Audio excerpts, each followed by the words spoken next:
ધાંગધ્રા તાલુકા police station વિસ્તારમાં આવેલા ભગવતધામ ચોકડી પાસેના બાયપાસ રોડ પર સુરેન્દ્રનગર ક્રાઇમ બ્રાન્ચની ટીમ તથા ધાંગધ્રા તાલુકા પોલીસ દ્વારા સંયુક્ત રીતે મોટી કાર્યવાહી હાથ ધરવામાં આવી છે. આ કાર્યવાહીમાં ગેરકાયદેસર હથિયારો સાથે ફરતા કુલ 3 ઇસમોને ઝડપી પાડવામાં આવ્યા છે, જ્યારે 2 ઇસમો પોલીસને ચકમો આપી ફરાર થયા.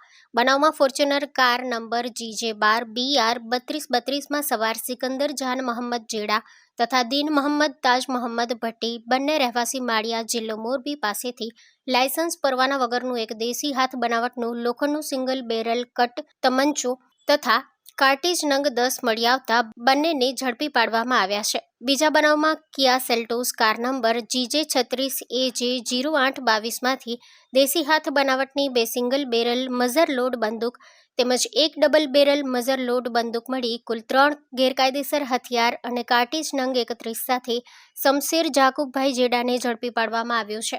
જોકે આ વાહનમાં આસિફ શકુરભાઈ જેડા તથા અઝહર અલી મોહમ્મદ જેડા પોલીસ કાર્યવાહી દરમિયાન ઘટના સ્થળ પરથી ફરાર થઈ ગયા હતા.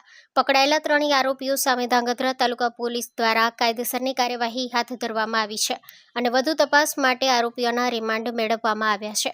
ફરાર આરોપીને ઝડપી પાડવા માટે પોલીસ દ્વારા ચક્રો ગતિમાન કરવામાં આવ્યા છે. સ્ટોરી રિપોર્ટ બાય દિનેશ ગામવા સાથે ઋતુલ કુમાર ધામેશા, ધાંગધ્રા.